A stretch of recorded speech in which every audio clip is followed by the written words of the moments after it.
नाजरीन, आज की इस गुफ्तगू में हम एक ऐसे फितने का जिक्र करेंगे जिसके बारे में अंबिया किराम अलैहिमुस्सलाम ने अपनी उम्मतों को खबरदार किया। जी हाँ, आज हम बात करेंगे दज्जाल के बारे में।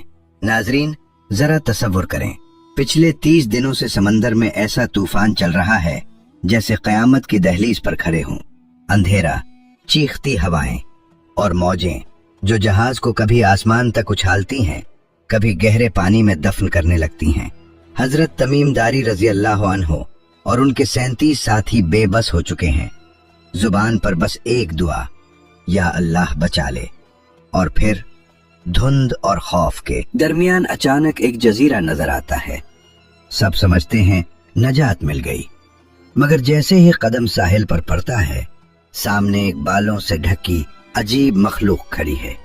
मैं जस्सासा हूं और वो उन्हें एक इबादतगाह की तरफ ले जाती है जहां जंजीरों में जकड़ा एक हैबतनाक कैदी बैठा है जो बेसान, तबरिया और ज़ुगर के ऐसे सवाल करता है जैसे सब कुछ जानता हो। फिर एक जुमला बोलता है जो रूह तक हिला देता है, मैं अल मसीहुद दज्जाल हूं। अब सवाल ये है, वो जजीरा कहाँ है और ये कैदी आखिर चाहता क्या है? पिछले 30 दिनों से समंदर में ऐसा हौलनाक तूफान चल रहा था कि जैसे कयामत का मंजर हो। हवाएं चीख रही थी, बादल गरज रहे थे और मौजें पहाड़ों की तरह उठ उठ कर जहाज से टकरा रही थी। कभी जहाज आसमान की तरफ उछलता और कभी यूं लगता जैसे गहरे समंदर में दफन हो जाएगा। रास्ता बिल्कुल गुम हो चुका था, चारों तरफ अंधेरा ही अंधेरा था और हर दिल में मौत का खौफ। इसी तूफानी समंदर में एक कश्ती बेसहारे बह रही थी। इस पर हजरत तमीम दारी रजी अल्लाह अन्हो अपने 37 साथियों के साथ सवार थे।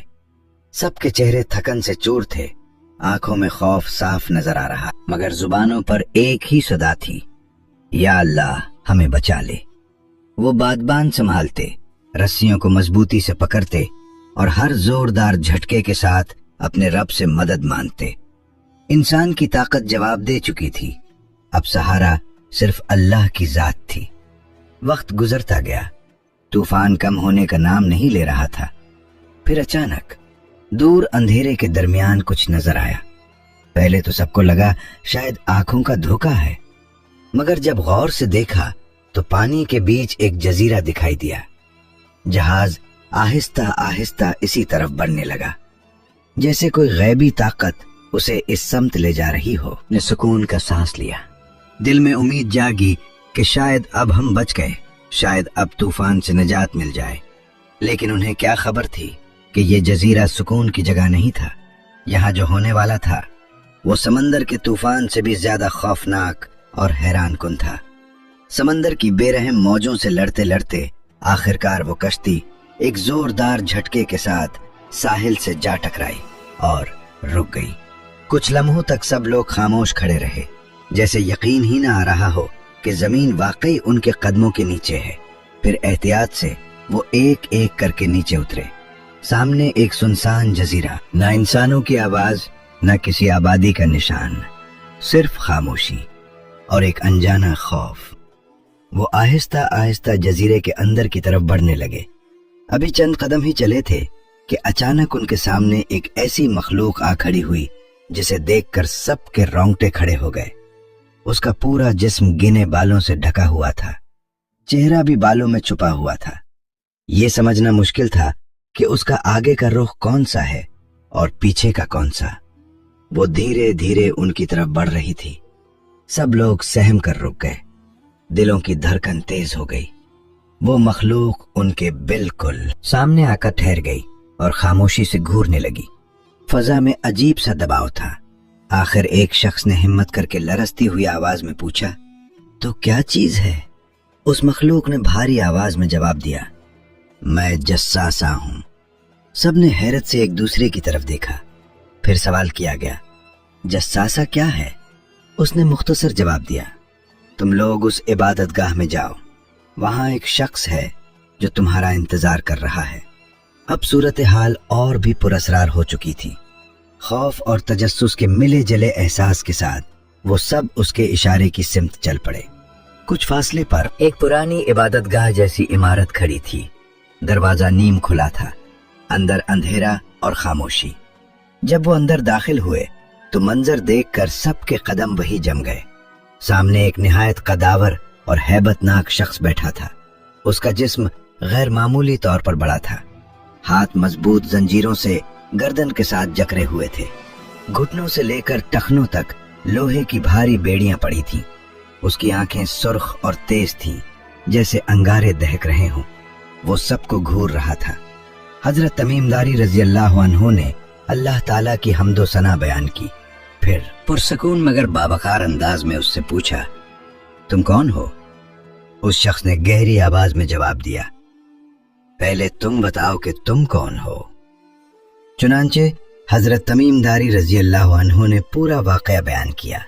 कैसे वो समंदर में तूफान का शिकार हुए, कैसे कई दिनों तक भटकते रहे और किस तरह अल्लाह के हुक्म से इस जजीरे तक पहुंचे। इबादतगाह की फिजा में सन्नाटा छा गया और अब वो कैदी शख्स अपनी बात शुरू करने वाला था। वो जंजीरों में जकड़ा हुआ शख्स खामोशी से सबको देखता रहा। फिर उसने निहायत संजीदा अंदाज में सवालात शुरू किए। उसकी आवाज भारी थी मगर अल्फाज में अजीब सा यकीन था। उसने कहा, मुझे बीसान के खजूर के दरख्तों के बारे में बताओ, क्या वो अब भी फल देते हैं? हजरत तमीमदारी रजी अल्लाह अन्हु और उनके साथियों ने जवाब दिया, हाँ वो फल देते हैं। उसने फौरन कहा, वक्त करीब है कि वो फल देना बंद कर देंगे। फिर उसने दूसरा सवाल किया, मुझे बहरा तबरिया के बारे में बताओ, क्या उसमें पानी बाकी है? उन्होंने कहा, हाँ उसमें बहुत पानी है। वो बोला, अनकरीब उसका पानी खत्म हो जाएगा। फिर उसने पूछा, शाम के इलाके जोहर के चश्मे का क्या हाल है? क्या वहां पानी है? क्या लोग उस पानी से खेती बाड़ी करते हैं? उन्होंने जवाब दिया, हाँ वहां पानी भी है और लोग उससे फायदा उठाते हैं। खेतियां भी सरसब्ज हैं। उसने गहरी सांस ली और कहा, वो वक्त भी आने वाला है जब वो चश्मा खुश्क हो जाएगा। अब फजा मजीद संजीदा हो चुकी थी। हर सवाल गोया आने वाले जमाने की तरफ इशारा कर रहा था। फिर उसने अचानक मौजू बदल दिया। उसने कहा, अब मुझे अरब के नबी के बारे में बताओ, वो क्या कर रहे हैं? हजरत तमीमदारी रजी अल्लाह अन्हु ने जवाब दिया, वो मक्का से हिजरत करके मदीना तशरीफ ले जा चुके हैं। उसने पूछा, क्या अरबों ने उनसे जंग की है? जवाब मिला, हाँ जंग हुई। उसने फिर सवाल किया, फिर अंजाम क्या हुआ? उन्होंने कहा, वो अपने दुश्मनों पर गालिब आ गए।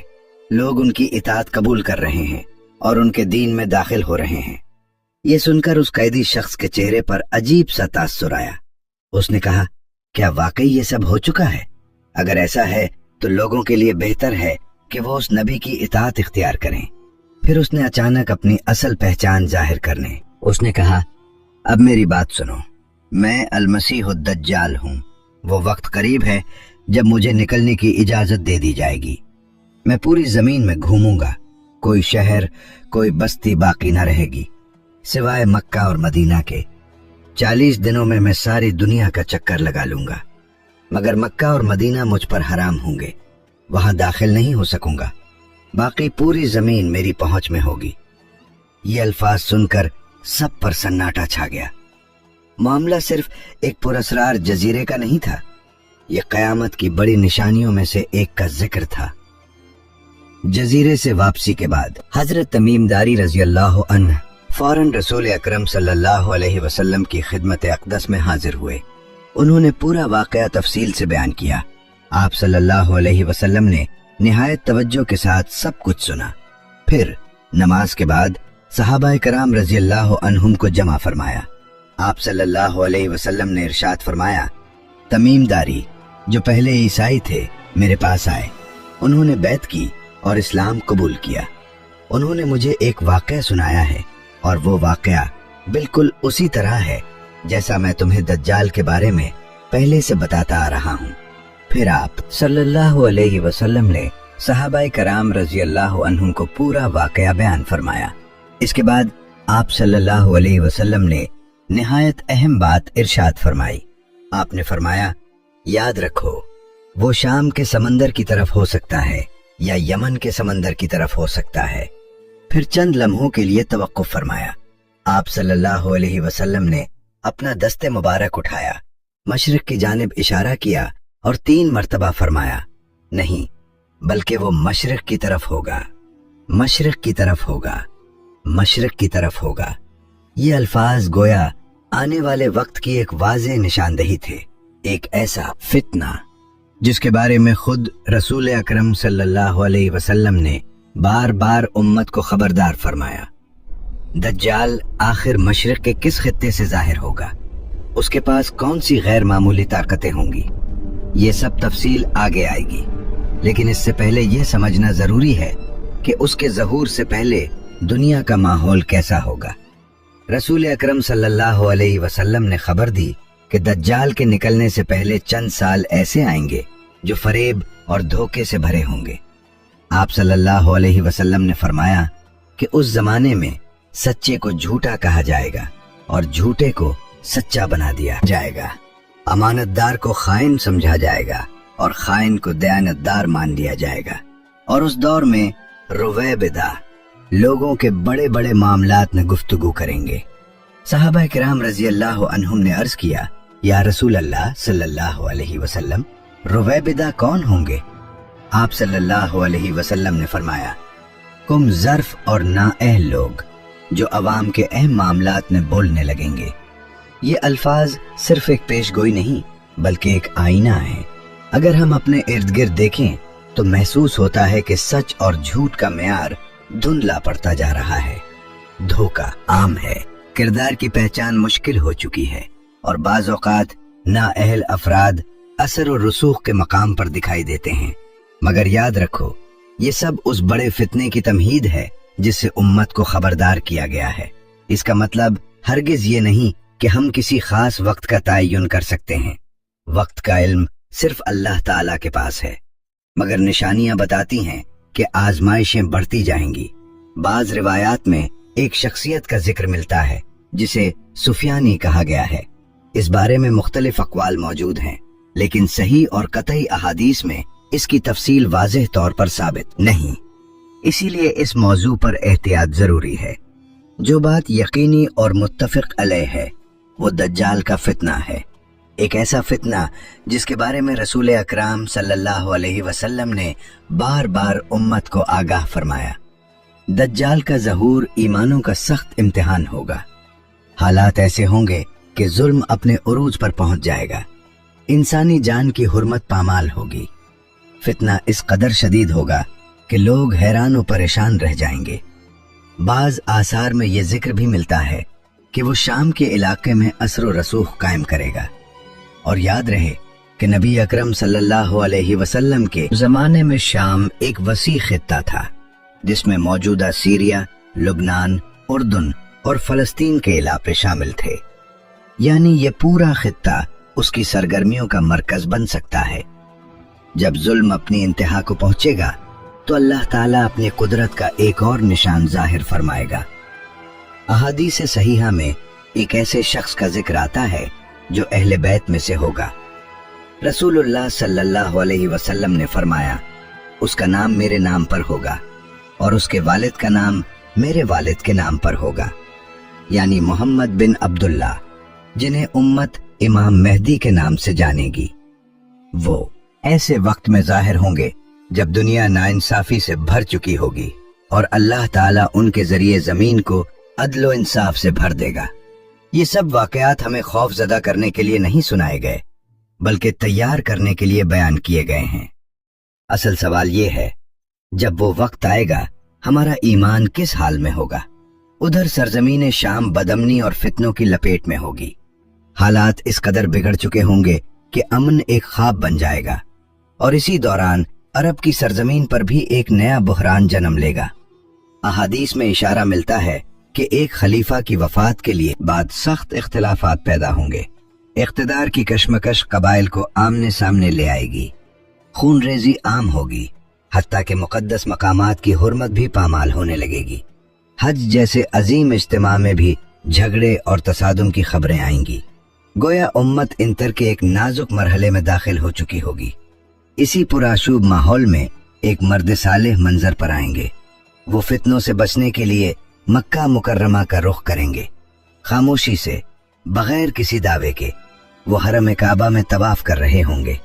نہ کوئی لشکر، نہ کوئی اعلان، مگر اللہ تعالیٰ جب کسی کو منصب عطا ہوا کرنے کا ارادہ فرماتا ہے تو اسباب خود بننے لگتے ہیں۔ چند اہل علم اور نیک لوگ انہیں پہچان لیں گے۔ وہ ادب سے عرض کریں گے، آپ ہی وہ شخصیت ہیں جن کے بارے میں بشارت دی گئی ہے۔ امت انتشار کا شکار ہے، آپ آگے بڑھیں، ہم آپ کے ہاتھ پر بیعت کرتے ہیں۔ وہ عاجزی سے انکار کریں گے، کہیں گے میں اس ذمہ داری کے لائق نہیں، یہ بوجھ میرے بس کا نہیں، کسی اور کو تلاش کرو۔ مگر حالات کا دباؤ بڑھتا جائے گا، لوگ اصرار کرتے رہیں گے۔ آخر کار حجر اسود اور مقام ابراہیم کے درمیان وہ کھڑے ہوں گے، نگاہ آسمان کی طرف اٹھائیں گے اور عرض کریں گے، اے اللہ تو گواہ رہنا، میں یہ منصب اپنی خواہش سے قبول نہیں کر رہا، بلکہ مجبوری میں امت کے اصرار پر قبول کر رہا ہوں۔ پھر لوگ جوق در جوق ان کے ہاتھ پر بیعت کریں گے۔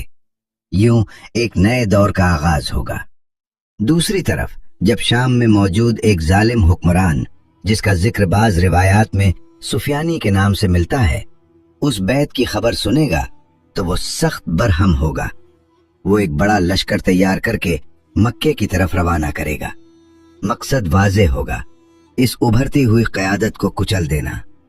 لشکر تیزی سے حجاز کی طرف بڑھے گا، مگر مدینہ اور مکے کے درمیان ایک فام ہے جسے بیدا کہا جاتا ہے۔ احادیث میں آتا ہے کہ وہاں ایک غیر معمولی واقعہ پیش آئے گا۔ اللہ تعالیٰ کے حکم سے زمین اچانک شق ہو جائے گی اور پورا لشکر اس میں دھس جائے گا۔ لمحوں میں سب کچھ ختم ہو جائے گا۔ یہ ایک ایسی نشانی ہوگی جسے دیکھ کر لوگوں کے دلوں میں یقین مضبوط ہو جائے گا کہ یہ قیادت اللہ کی طرف سے مدد یافتہ ہے۔ یہ خبر تیزی سے پھیلے گی۔ شام، عراق اور دیگر علاقوں سے اہل ایمان اور صالح لوگ آ کر بیعت کریں گے۔ ایک منظم قوت تیار ہوگی۔ اب رخ شام کی طرف ہوگا، جہاں ظلم کی جڑیں مضبوط ہو چکی۔ بالآخر دونوں لشکر آمنے سامنے ہوں گے۔ میدان میں عجیب سا سکوت ہوگا، جیسے تاریخ سانس روک کر کھڑی ہو۔ پھر مارکا شروع ہوگا۔ سخت جنگ کے بعد ظالم لشکر کو شکست ہوگی۔ بعض روایات میں آتا ہے کہ اس ظالم کا انجام بحیرہ تبریہ کے قریب ہوگا، وہی جھیل جس کا ذکر اس پراسرار جزیرے والے واقعے میں ہوا تھا۔ یوں ظلم کا ایک باب بند ہوگا، مگر یہ اختتام نہیں ہوگا، کیونکہ یہ سب اس بڑے فتنے سے پہلے کی تمہید ہے، وہ فتنہ جس کا نام ہے المسیح الدجال۔ اب قیادت کا مرکز شام کے علاقے میں قائم ہوگا، وہیں سے آئندہ مراحل کی حکمت عملی طے کی جائے گی۔ حالات بتا رہے ہوں گے کہ دنیا ایک اور بڑے امتحان کی طرف بڑھ رہی ہے، کیونکہ اس کے بعد جس مارکے کا ذکر آتا ہے اسے احادیث میں الملحمۃ الکبریٰ کہا گیا ہے، یعنی عظیم ترین جنگ۔ یہ کوئی معمولی تصادم نہیں ہوگا۔ روایات میں اس کی شدت کا اندازہ یوں دلایا گیا ہے کہ اگر کسی باپ کے 100 بیٹے ہوں تو 99 اس جنگ میں مارے جائیں۔ یہ عددی تناسب مقصود نہیں، بلکہ اس جنگ کی ہولناکی کو واضح کرنا مقصود ہے۔ گویا انسانی تاریخ کا ایک ایسا خونی باب جس میں جانوں کا بے پناہ نقصان ہوگا۔ بعض دیگر مذاہب میں بھی ایک آخری بڑی جنگ کی پیشین گوئیاں ملتی ہیں، مگر ہمارے لیے اصل معیار وہی ہیں جو صحیح اور مستند احادیث میں وارد ہوئے ہیں۔ ہم اندازوں یا قیاس آرائیوں پر نہیں بلکہ ثابت نصوص پر بات کرتے ہیں۔ اب اہم سوال یہ ہے کہ یہ جنگ کس کے خلاف ہوگی؟ احادیث میں روم کا لفظ آیا ہے۔ رسول اکرم صلی اللہ علیہ وسلم کے زمانے میں روم سے مراد بازنطینی سلطنت تھی، جس کا دارالحکومت قسطنطنیہ تھا، جو آج کے استنبول کے نام سے جانا جاتا ہے۔ وہ اس دور کی ایک عظیم عیسائی طاقت تھی، جس کا اقتدار یورپ اور مشرقی بحیرہ روم کے وسیع علاقوں تک پھیلا ہوا تھا۔ آج وہ سلطنت اپنی پرانی شکل میں موجود نہیں، اسی لیے اہل علم نے روم کی تعین کے بارے میں مختلف آراء پیش کی ہیں۔ بعض اسے عمومی طور پر مغربی طاقتوں پر محمول کرتے ہیں، مگر کسی موجودہ ملک یا قوم کو قطعی طور پر متعین کرنا درست نہیں۔ نصوص میں عموم کا انداز اختیار کیا گیا ہے، اور ہمیں بھی اسی احتیاط کو ملحوظ رکھنا چاہیے۔ असल हकीकत ये है कि ये एक आलमी सतह का तसादुम होगा, ऐसा टकराव जिसमें बड़े पैमाने पर इंसानी जानों का ज़या होगा। सियासी नक्शे बदलेंगे, ताकत के तवाजुन तब्दील होंगे और दुनिया एक नए दौर में दाखिल होगी। ये सब वाक़यात एक सिलसिले की कड़ियां हैं और हर कड़ी हमें याद दिलाती है कि आने वाला वक्त सिर्फ सियासी तब्दीलियों का नहीं बल्कि ईमान के सख्त इम्तिहान का वक्त होगा। ये तमाम वाक़यात हमें डराने के लिए नहीं सुनाए गए बल्कि हमें जगाने के लिए बयान किए गए हैं। मकसद ये है कि इंसान अपने ईमान को मजबूत करे, फितनों के दौर में हक और बातिल में फ़र्क पहचाने और सब्र व इस्तिकामत को थामे रखे, क्योंकि जब बड़े फितने आते हैं तो वो सिर्फ मैदान जंग में नहीं उभरते, वो दिलों के अंदर भी बर्पा होते हैं, अकीदों को हिलाते हैं, नजरियात को आजमाते हैं। तारीखी तौर पर देखा जाए तो ईसाईयत का सियासी और कानूनी निज़ाम तवील अरसे तक रूमी सल्तनत से वाबस्ता रहा। इसी पस मंजर को सामने रखकर बाज अहले इल्म ये राय देते हैं कि अल-मलहमतुल कुबरा में मुकाबला बड़ी आलमी ताकतों से होगा। ताहम हमें याद रखना चाहिए कि नुसूस उमूमी अंदाज में बात करती हैं और किसी मखसूस मौजूदा रियासत या कौम की कतई तायीन करना दुरुस्त नहीं। रसूल अकरम सल्लल्लाहु अलैहि वसल्लम ने उस मार्के की वुसअत का जिक्र करते हुए फरमाया कि दुश्मन के उसी झंडे होंगे और हर झंडे के नीचे 12,000 सिपाही होंगे।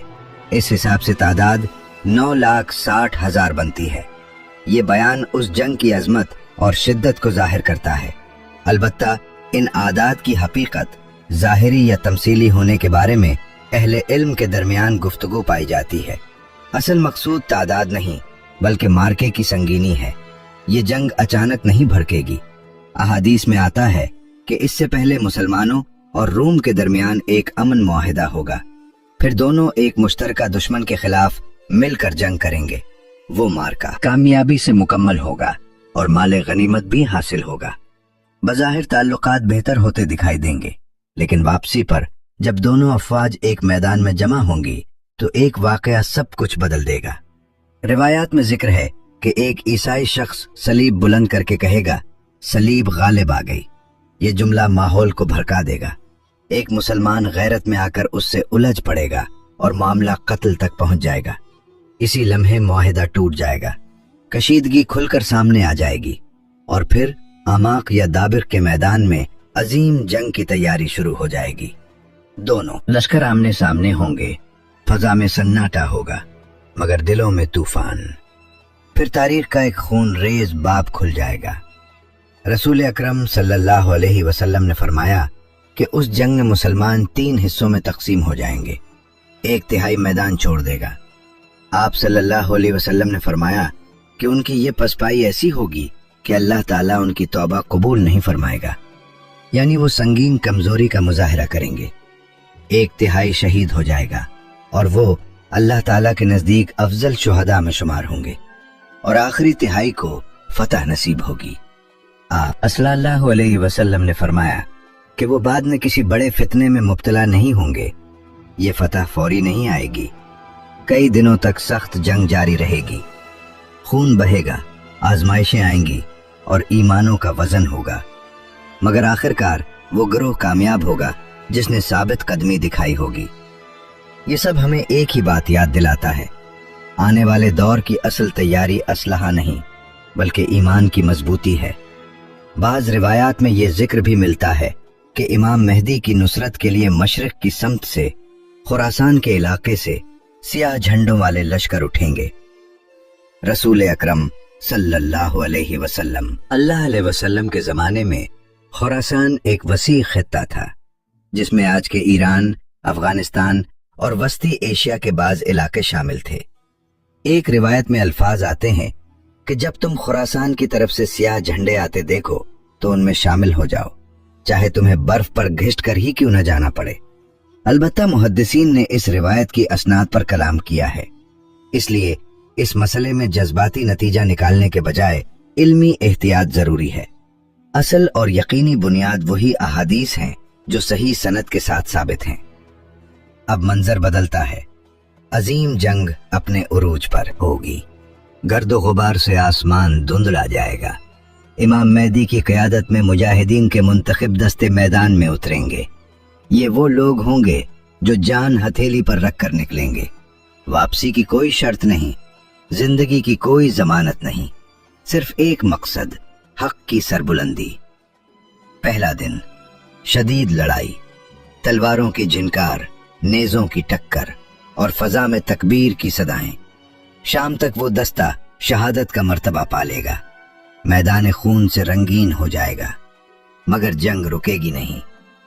دوسرا دن، پھر ایک نیا دستہ میدان میں اترے گا، وہ بھی ثابت قدمی سے لڑے گا اور شام تک شہید ہو جائے گا۔ امتحان مزید سخت ہو جائے گا۔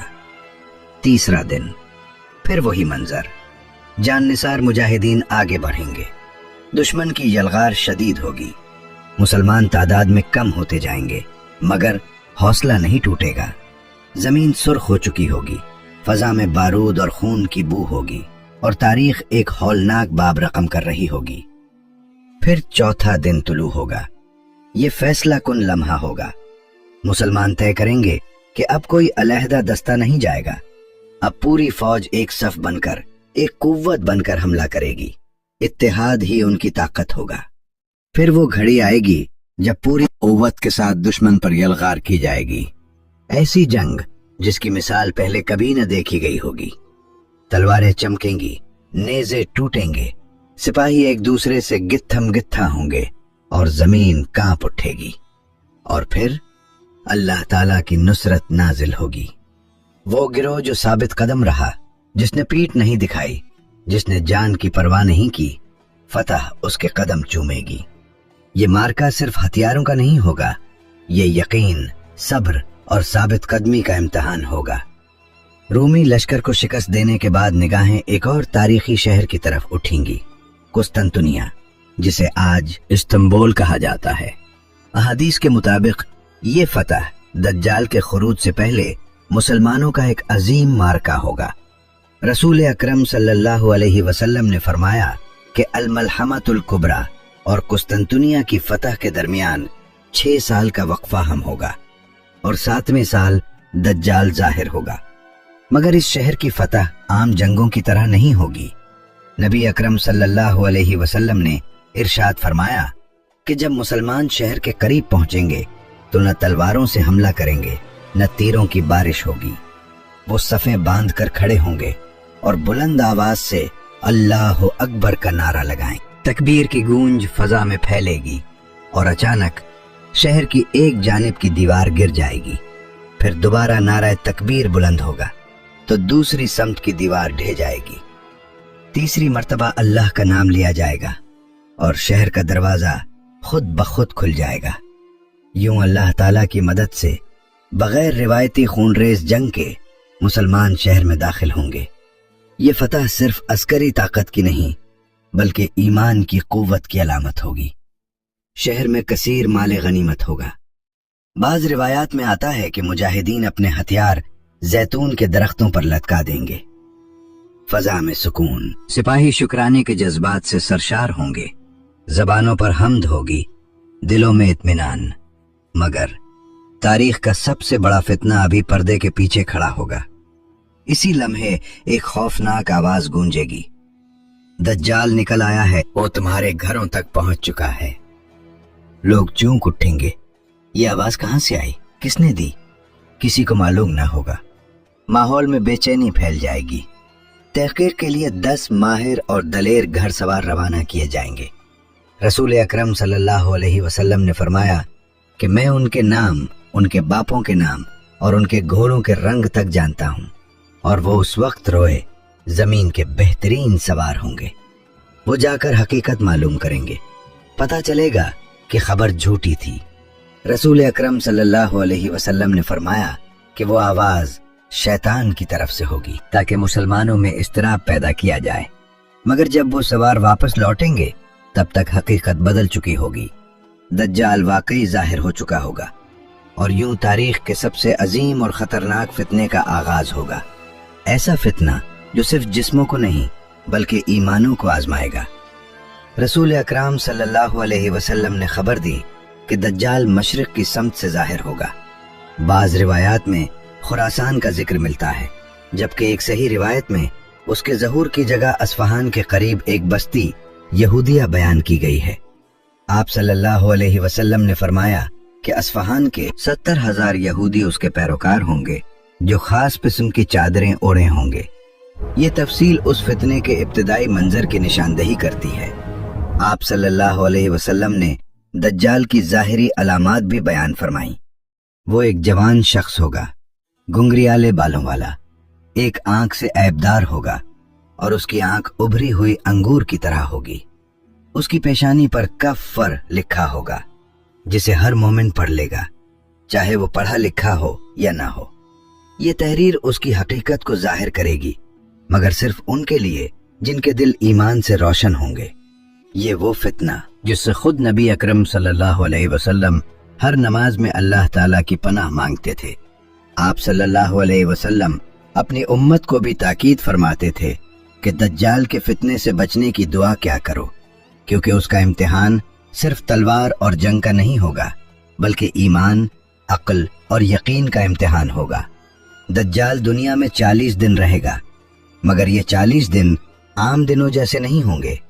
رسول اکرم صلی اللہ علیہ وسلم نے فرمایا کہ پہلا دن 1 سال کے برابر ہوگا، دوسرا دن 1 مہینے کے برابر، تیسرا دن 1 ہفتے کے برابر، اور باقی دن عام دنوں کی طرح ہوں گے۔ صحابہ کرام رضی اللہ عنہم نے عرض کیا، یا رسول اللہ صلی اللہ علیہ وسلم، جب ایک دن 1 سال کے برابر ہوگا تو کیا ایک دن کی نمازیں کافی ہوں گی؟ آپ صلی اللہ علیہ وسلم نے فرمایا، نہیں، بلکہ تم وقت کا اندازہ لگا کر نمازوں کا اہتمام کرنا۔ یہ جواب واضح کرتا ہے کہ اس دور میں بھی عبادت کا نظام معطل نہیں ہوگا۔ حالات چاہے کتنے ہی غیر معمولی کیوں نہ ہوں، مومن کا تعلق اپنے رب سے قائم رہے گا۔ یہی اصل تیاری ہے، ایمان کی مضبوطی، عبادت کی پابندی اور ہر حال میں اللہ تعالیٰ سے وابستگی۔ دجال کا سب سے بڑا ہتھیار تلوار نہیں ہوگا، بلکہ فریب ہوگا۔ وہ دعویٰ کرے گا کہ وہی رب ہے۔ وہ لوگوں کے سامنے ایسے حیران کن مناظر پیش کرے گا کہ عقلیں دنگ رہ جائیں گی۔ احادیث میں آتا ہے کہ اس کے ساتھ جنت اور دوزخ جیسی 2 چیزیں ہوں گی، مگر حقیقت اس کے برعکس ہوگی۔ جو وہ جنت دکھائے گا وہ دراصل آگ ہوگی، اور جسے آگ ظاہر کرے گا وہ حقیقت میں راحت کا سبب ہوگی۔ یہ آزمائش آنکھوں کی نہیں، یقین کی ہوگی۔ وہ شیاطین کی مدد سے دھوکے آمیز مناظر پیدا کرے گا۔ مثال کے طور پر اگر کوئی عورت اس سے کہے کہ میرے شوہر اور بیٹے کو زندہ کر دے، تو شیاطین ان کی شکل اختیار کر کے اس کے سامنے آ کھڑے ہوں گے۔ وہ سمجھ بیٹھے گی کہ مردے زندہ ہو گئے ہیں۔ اسی طرح اگر کوئی بدو اس سے کہے کہ ہمارے مویشی لوٹا دے، تو شیطانی اثرات کے ذریعے ویسے ہی جانور اس کی آنکھوں کے سامنے ظاہر کر دیے جائیں گے۔ لوگ حیرت زدہ ہو کر کہیں گے، یہی تو ہمارا رب ہے، کیونکہ اس نے مردوں کو زندہ کر دیا، کھویا ہوا واپس کر دیا۔ جو لوگ اس کے جھانسے میں آ جائیں گے ان کے لیے وقتی آسائش پیدا ہوگی۔ وہ آسمان کی طرف اشارہ کرے گا اور دعویٰ کرے گا کہ بارش برسے، اور بارش برس جائے گی۔ زمین کو حکم دینے کا دعویٰ کرے گا اور فصلیں لہلہانے لگیں گی۔ وہ بنجر زمین سے گزرے گا اور کہے گا اپنے خزانے نکال، تو زمین کے خزانے باہر آتے دکھائی دیں گے، اور اس کے پیچھے ایسے چلیں گے جیسے شہد کی مکھیاں اپنے چھتے کے پیچھے ملاتی ہیں۔ مگر جو لوگ اس کا انکار کریں گے ان کے لیے آزمائش سخت ہوگی، ان پر قحط مسلط ہو جائے گا، بارش رک جائے گی، زمین سوکھ جائے گی، جانور ہلاک ہونے لگیں گے، معاشی دباؤ، بھوک اور خوف لوگوں کو کمزور کر دیں گے۔ یہی وہ لمحہ ہوگا جب ایمان کا اصل امتحان ہوگا۔ کچھ لوگ آسائش کے لالچ میں حق چھوڑ دیں گے، کچھ خوف سے جھک جائیں گے، اور کچھ ہر حال میں اپنے رب پر یقین قائم رکھیں گے۔ یہ فتنہ آنکھوں کو دھوکہ دے گا، مگر دل کا نور ہی فیصلہ کرے گا کہ کون ثابت قدم رہتا ہے۔ احادیث میں بیان ہوا ہے کہ دجال ایک غیر معمولی سواری پر سوار ہوگا۔ اس کی رفتار انتہائی تیز ہوگی، گویا زمین اس کے لیے سمیٹ دی جائے گی۔ بعض روایات میں آتا ہے کہ اس کی سواری کے دونوں کانوں کے درمیان 40 ہاتھ کا فاصلہ ہوگا۔ یہ تفصیل ہمیں حیران ضرور کرتی ہے، मगर उसकी हकीकी कैफियत क्या होगी? क्या वो वाकई एक जानवर होगा या किसी तेज रफ्तार जरिए की तरफ इशारा है? इसका हतमी इल्म अल्लाह ताला ही को है। असल नुक्ता यह है कि वो गैर मामूली सूरत के साथ पूरी दुनिया में फिरेगा। कोई शहर, कोई बस्ती ऐसी ना होगी जहां वो ना पहुंचे, सिवाय 2 मुकद्दस शहरों के, मक्का मुकर्रमा और मदीना मुनव्वरा। रसूल अकरम सल्लल्लाहु अलैहि वसल्लम ने फरमाया कि इन दोनों शहरों के हर रास्ते पर फरिश्ते मुकर्रर होंगे। दज्जाल और उसके साथी उनमें दाखिल न हो सकेंगे। वो मदीना के करीब एक शोर ज़दा और बंजर मकाम तक पहुंचेगा, मगर शहर में कदम न रख सकेगा। उस वक्त मदीना में 3 ज़लज़ले आएंगे। ये आम ज़लज़ले नहीं होंगे, बल्कि ईमान को छानने वाले झटके होंगे। हर काफिर और मुनाफिक मदीना से निकलकर दज्जाल की तरफ चला जाएगा।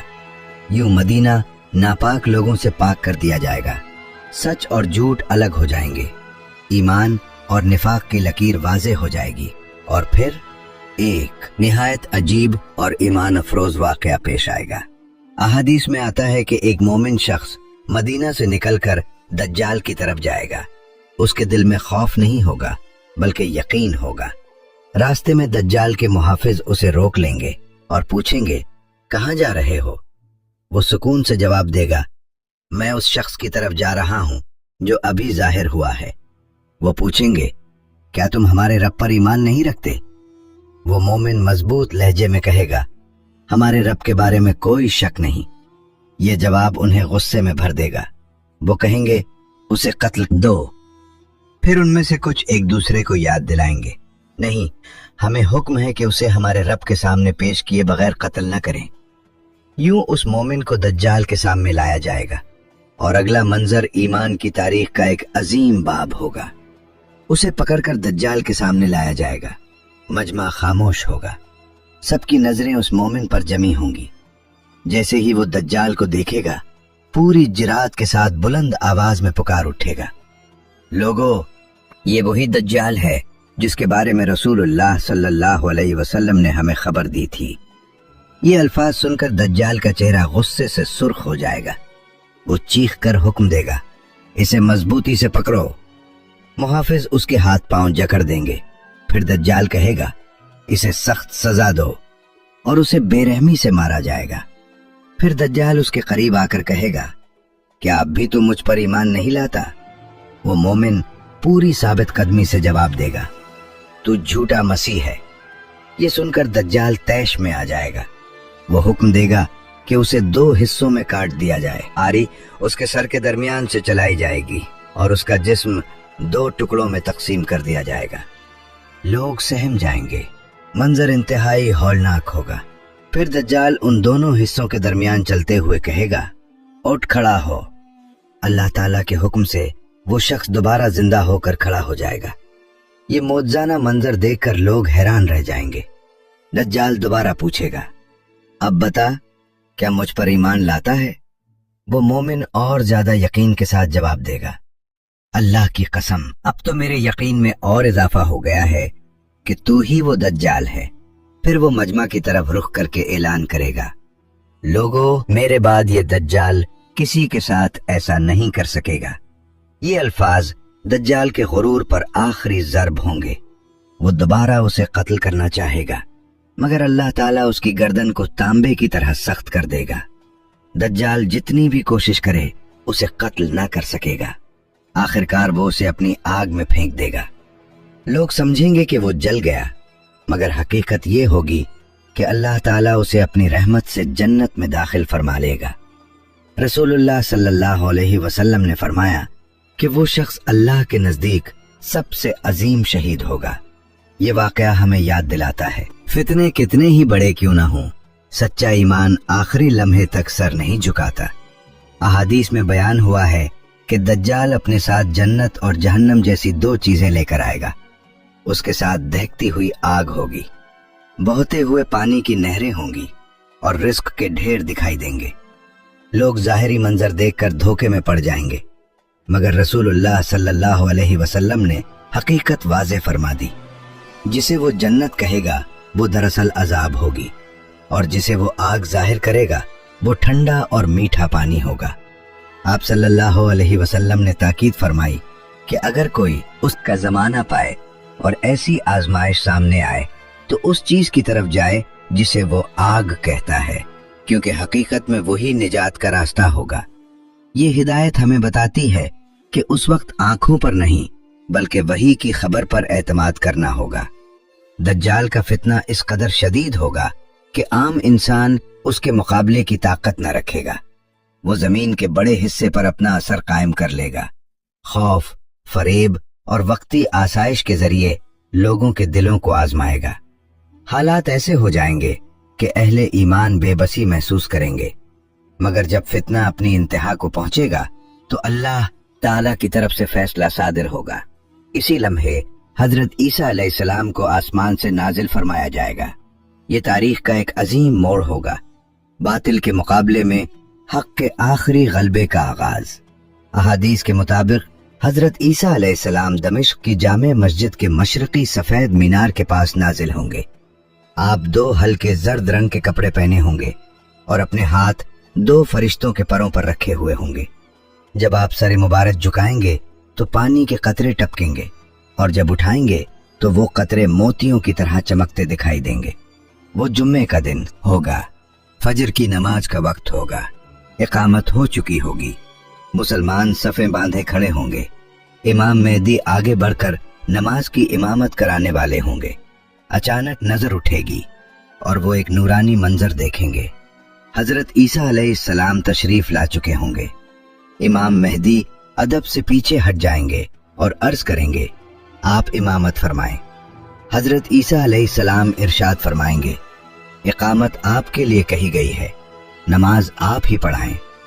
यूं इमाम मेहदी की इमामत में हजरत ईसा अलैहिस्सलाम नमाज अदा करेंगे। ये मंजर इस बात की अलामत होगा कि ये उम्मत बाकी है, उसकी क़यादत बाकी है और अल्लाह ताला की मदद उसके साथ है। अब वक्त करीब होगा कि दज्जाल के फितने का खात्मा अपने अंजाम को पहुंचे। नमाज फजर के बाद हजरत ईसा अलैहिस्सलाम दज्जाल के ताक़ुब के लिए रवाना होंगे। अहादीस में आता है कि आपके सांस में ऐसी तासीर होगी कि जिस काफिर तक उसकी हवा पहुंचेगी वो हलाक हो जाएगा और आपकी सांस की हद आपकी निगाह की हद तक होगी। ये अल्लाह ताला की तरफ से खुसूसी नुसरत होगी। दज्जाल को जब खबर मिलेगी कि हजरत ईसा अलैहिस्सलाम नाजिल हो चुके हैं तो उसके दिल पर खौफ तारी हो जाएगा। वो भागने की कोशिश करेगा, मगर बातिल कब तक भाग सकता है। हजरत ईसा अलैहिस्सलाम उसका पीछा करेंगे। बिलाखिर फलस्तीन के मकाम लुद पर उसे जा लेंगे और वहीं उसका खात्मा कर देंगे। यूं तारीख का सबसे बड़ा फितना अपने अंजाम को पहुंचेगा। दज्जाल के मरने के बाद उसके पैरोकार मुंतशिर हो जाएंगे। बाज रिवायात में आता है कि उस वक्त हक इस कदर गालिब होगा कि बातिल को कहीं पनाह न मिलेगी। यहाँ तक बयान आया है कि अगर कोई शख्स किसी दरख्त या पत्थर के पीछे छुपेगा तो वो भी उसकी निशानदेही कर देगा, सवाए गरकद नामी दरख्त के, जिसका जिक्र रिवायत में आया है। ये बयान उस दौर में हक के मुकम्मल गलबे और बातिल की बेबसी को जाहिर करता है। इस अजीम फितने के खात्मे के बाद एक पुरसुकून दौर शुरू होगा। इमाम मेहदी की क़यादत का ज़माना मुकम्मल होगा। बाज़ रिवायात में उनकी मुद्दत क़यादत 7 साल बयान हुई है, बाज़ में 9 साल। बहरहाल ये दौर फितनों के मुकाबले और हक के क़याम का ज़माना होगा। हज़रत ईसा अलैहिस्सलाम ज़मीन पर क़याम फरमाएंगे। अहादीस में 40 साल का जिक्र मिलता है। आप सलीब को तोड़ देंगे, खिंजीर को कत्ल करेंगे और जिज़िया ख़त्म कर देंगे, यानी बातिल अकायद और तहरीफात का खात्मा करके दीन हक को गालिब करेंगे। दुनिया में अदल कायम होगा, जमीन अपनी बरकतें जाहिर करेगी। खुशहाली इस कदर होगी कि ज़कात लेने पे वाला कोई न मिलेगा। अमन का ऐसा दौर होगा जो सदियों से इंसान ने न देखा होगा। फिर एक दिन हजरत ईसा अलैहिस्सलाम की वफात होगी। मुसलमान आपकी नमाज जनाजा अदा करेंगे। यूं एक अजीम बाब मुकम्मल होगा, मगर कयामत की बाकी निशानियां अभी भी अपने वक्त की मुंतजर होंगी। ये पूरी दास्तान हमें एक ही सबक देती है, फितने कितने ही बड़े क्यों ना, आखिरकार غلبہ حق ہی کو حاصل ہوتا ہے۔ یہ سب واقعات محض اندازے، افسانے یا سنسنی خیز کہانیاں نہیں ہیں، یہ وہ خبریں ہیں جو رسول اللہ صلی اللہ علیہ وسلم نے اپنی امت کو پہلے ہی بتا دی تھی۔ ہمارا ایمان ہے کہ آپ صلی اللہ علیہ وسلم کی ہر بات حق ہے، البتہ اوقات، ترتیب اور مکمل تفصیلات کا علم صرف اللہ تعالیٰ کے پاس ہے۔ فتنوں کا بڑھ جانا اس بات کی دلیل نہیں کہ ہم تاریخ متعین کرنے لگ جائیں یا قطعی دعوے کرنے لگیں۔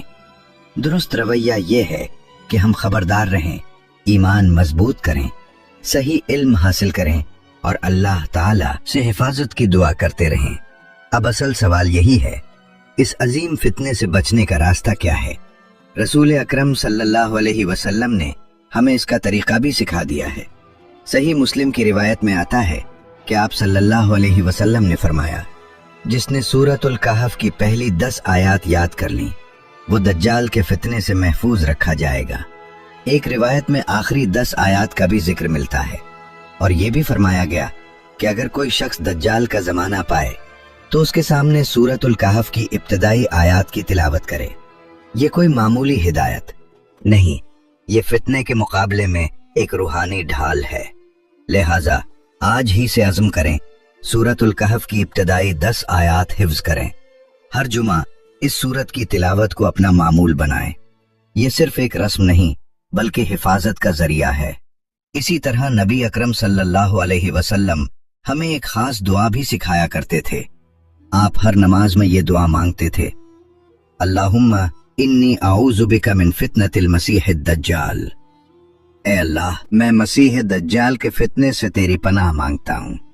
سوچئے، وہ ہستی جس کے گناہ معاف تھے وہ بھی دجال کے فتنے سے پناہ مانگتی تھی، تو ہمیں اس دعا کی کتنی زیادہ ضرورت ہے۔ حقیقی حفاظت ہتھیاروں سے نہیں، قرآن سے تعلق میں ہے، دعا کی پابندی میں ہے، سنت کی پیروی میں ہے، اور اخلاص کے ساتھ اللہ تعالیٰ کی طرف رجوع میں ہے۔ فتنے آئیں گے، آزمائشیں ہوں گی، مگر جو دل قرآن سے جڑا ہوگا، جو زبان دعا سے تر ہوگی اور جو زندگی سنت کے مطابق ہوگی، وہ ثابت قدم رہے گا۔ اللہ تعالیٰ ہمیں ہر فتنے سے محفوظ رکھے، ہمیں حق پہچاننے کی بصیرت دے اور ایمان پر زندہ رکھ کر ایمان پر ہی خاتمہ نصیب فرمائے، آمین۔